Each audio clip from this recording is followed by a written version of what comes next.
pergunta, qual é a receita para se tornar um bom filósofo verdadeiro intelectual hoje em dia? Eu falo, olha, as condições da vida intelectual, eu acho que a primeira delas, você tem que ter amplitude de conhecimento, quer dizer, você tem que se interessar por todos os campos que estão correlatos àquele que mais lhe interessa. Se você está interessado, por exemplo, em letras, você vai ter que estudar história, você vai ter que estudar ciências sociais, você vai ter que estudar filosofia, você vai ter que estudar religião, tudo aquilo que dá o contexto do que você está estudando.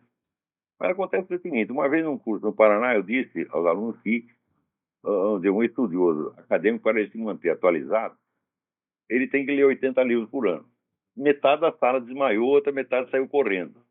Eu falei, professor, isso é muito brutal, 80 livros por ano, né? Então, eu falei, mas isso aí é o mínimo, isso é o que se deve fazer. Eu lembro do tempo do Zé Guilherme Melchior, o Zé Guilherme Melchior lia livro pra caramba, e ele citava todos, botava lá, edição, parte. O pessoal achava ruim. Eles falaram, não, isso aí é exibição. Mas peraí, eles não sabem nem que você citar as fontes faz parte das obrigações, né, do acadêmico. Então, e sobretudo eles ficavam mordidos porque o Zé Guilherme Melchior tinha lido coisas que eles jamais iam ler na vida.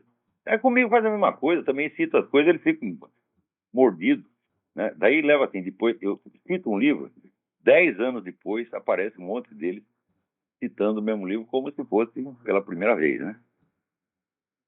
Então, a primeira coisa é a amplitude. Segunda coisa, você tem que estudar, sobretudo, os problemas que você sente como problemas verdadeiramente importantes, não só objetivamente na história, mas que são importantes para você. Quer dizer, aqueles nos quais você possa assumir uma responsabilidade pessoal.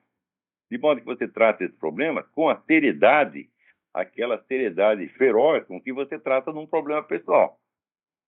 Evitando você fingir interesse, aquele interesse fingido, que é só por curiosidade acadêmica ou por exigência curricular.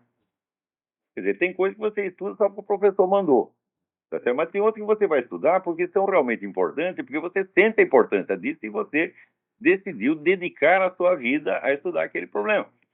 Com toda a seriedade, você tem que pensar assim, como se o problema fosse um paciente que está na mesa, semi-morto, e você é o cirurgião que vai cuidar. É isso que falta no Brasil. O interesse que as pessoas têm pelos problemas que elas discutem no Brasil é puramente fingido, é só para parecer bonitinho na frente dos outros.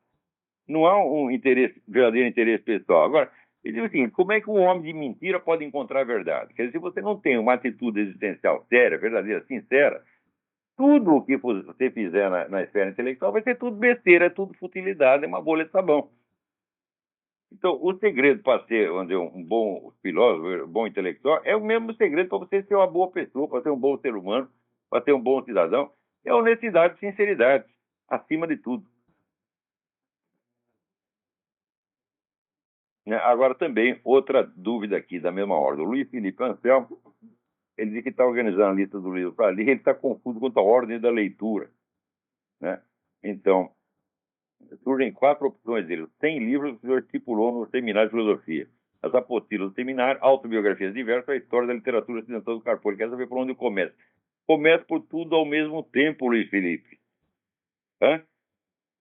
Não tem que, eu não vejo por que ter ordem na leitura. Ordem na leitura não existe. Não existe ordem na leitura e também não existe ordem para escrever, né? Se você pegar os grandes escritores, como é que eles escrevem livro? Eu digo, eles escrevem um pedacinho conforme eles aparecem na cabeça. Daí guarda aquele pedacinho. 2 anos depois aparece outro pedacinho e ele anota aquele pedacinho. Depois de um tempo ele vê que ele escreveu um livro. Ele junta os vários pedacinhos e escreveu um livro. Pascal escrevia assim, ele tinha um monte de... Sabe, essa tipo agulha que tem nas padarias, né, para pendurar nota fiscal, ele tem um monte daquelas agulhas em cima da mesa. Então ele escrevia um negocinho, grudava na agulha. Depois escrevia outro, grudava na agulha. De vez em quando ele mudava a ordem, né? O livro vai ficar melhor desse jeito. Infelizmente, Pascal morreu antes de achar uma ordem definitiva. Mas era assim que ele escrevia.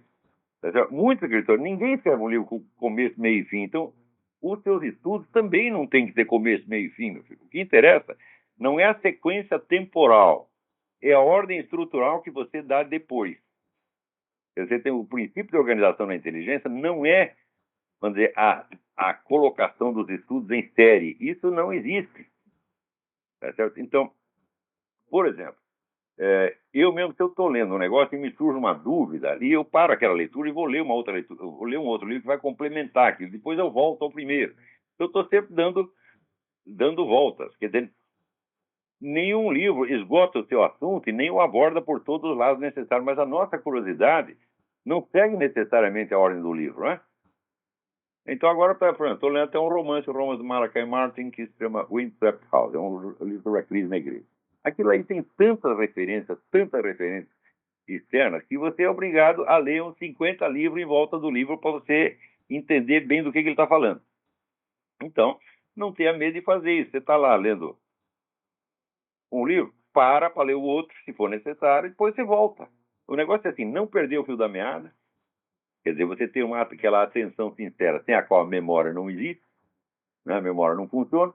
A memória é fruto do interesse, e quanto mais interesse você tem por uma coisa, mais facilmente você vai guardar na memória. E se você não se interessa, é uma estupidez querer guardar na memória. A memória é um elemento seletivo e ela já é o primeiro princípio de estruturação do conhecimento. A memória mesmo se incumbe de selecionar e colocar ordem, criar associações, criar como se fosse uma série de gavetinhas, de categorias nas quais você vai enquadrar as várias informações.